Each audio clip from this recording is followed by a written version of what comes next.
My father used to punish us by sending us to the dairy barn to milk Alice. Well, what's so terrible about that? You had to milk Alice sitting on a stool. I thought you always milked a cow sitting on a stool. No, Alice had to sit on a stool. You see, when Charlie went off to war, I went to work for our local USO club. And that's where I first met Eddie, the aqua midget.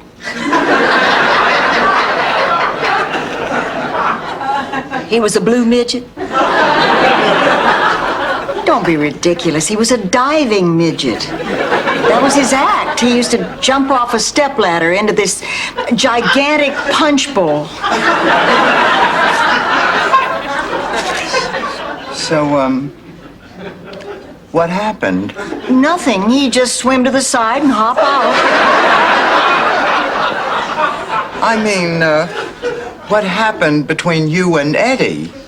We talked a lot between shows, and of course I didn't realize it, but he was falling for me. Didn't have far to fall.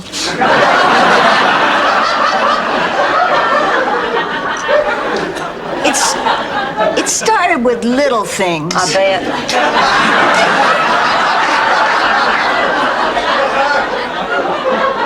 Pretty soon the situation got out of control, and I tried to let him down gently. You tried to make it short and sweet.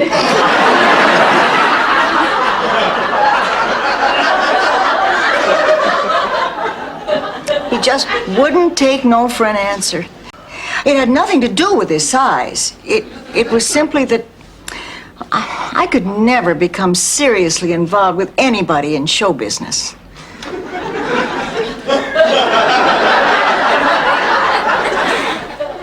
Thank you, Rose. I don't know what to say. And I mean that from the bottom. You see, she was involved in this nasty plowing accident. It was during spring planting, and Daddy had hitched her up to the plow because poor old Toby had gotten a fever and gone deaf. Rose. Sweetheart, save the story. When David comes back, tell him. That can be his punishment. This is like the long day's journey into light. Night, Rose. Night, Dorothy. How is it possible to get pregnant in Sicily just by crossing the street? We're grandmothers. It wouldn't be fair to be this old and have to raise children. Rose, what are you doing? Watching the cheese balls. You're supposed to be watching Dorothy. I was watching Dorothy. But every time I watch her, Sophia eats a cheese ball. Honey, let her have the darn cheese Cheese balls. ball, Nobody Molly? else wants them. Yes, thank you very much. Now I know what I'm giving up for Lent.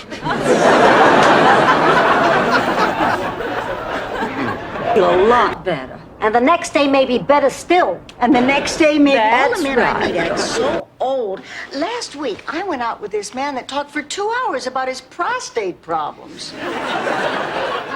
I lived in Minnesota for 51 years. I never even heard of a prostate. Honey, they don't have them there. It's too cold. Shall I set this down someplace? No, Rose. Go to the corner and open a stand. It's the longest she's been interested in any man since Paul McCartney. Kate dated Paul McCartney? I have some very distressing news. Sophia's been pilfering cheese balls.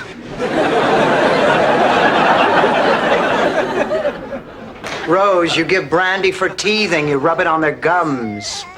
Oh, I thought I gave it to them for colic. In their bottles. Well, my babies were very happy. Put it in my bottle. I'll be happy too. My sister's dying. What? Dying. She's dying. Oh, my God, Blanche! Oh, I didn't even know you were sick. Not Blanche, her sister. Oh, thank God. Oh. I don't like hospitals either. They're full of germs.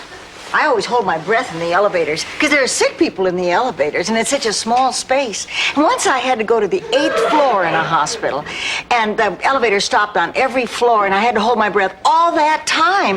And I finally fainted and I hit my head and then I had to stay there because I had a concussion and I had to hold my breath all the way down in the elevator to the emergency room. Then I had to hold my breath in the x-ray where they ask you to hold your breath anyway. And then after... I have great news. Rose, excuse me, we'll get back to your fascinating hospital story later. There's something about that man I don't trust. I can't put my finger on it. I can. He's a lech. No, that isn't it.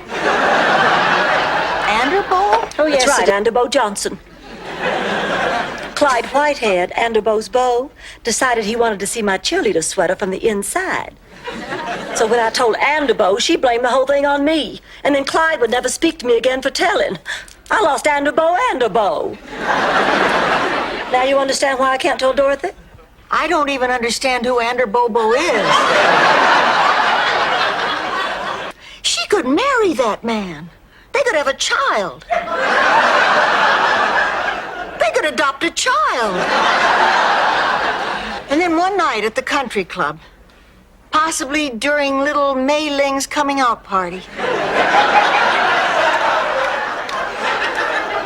Dorothy's having the time of her life when she goes to the powder room and she overhears the towel lady telling Mrs. Steinbeck that Dorothy's husband, Dr. Elliot Clayton, has bonged every female member of the country club.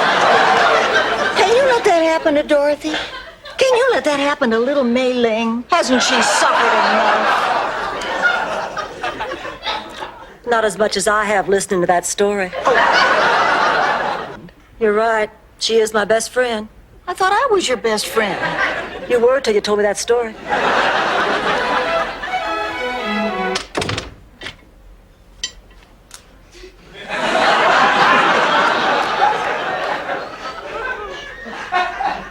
Has anyone ever told you you look exactly like Jerry Vale?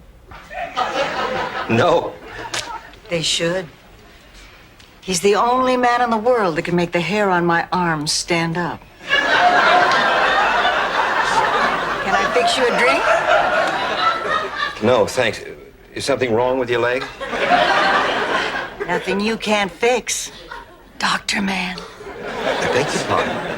I know I look square, but I'm like my father's tractor. I take a while to warm up, but once I get going, I can turn your topsoil till the cows come home.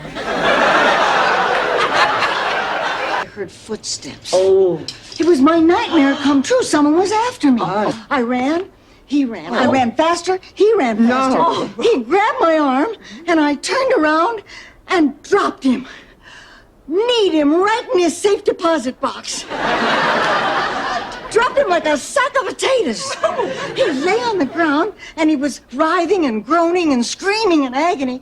And I stood over him, and I looked at this pitiable creature, and I thought, I can take care of myself. I'm not helpless. I'm going to be okay. Oh, honey. Honey, that is wonderful. fantastic. I have faith again. Kill the killers. This calls for champagne. I'll get it. Oh, no, honey, there's none on ice. Well, I'll put some in the freezer. Be ready in 20 minutes. Oh, so what happens now? I guess you press charges, right? Well, no, actually not. He might press charges, though. Why? You see, the guy that was moaning and screaming and groaning in agony was the parking attendant. He was coming after me because I forgot to pick up my keys. But I'm not afraid anymore. That's good. That's a good thing.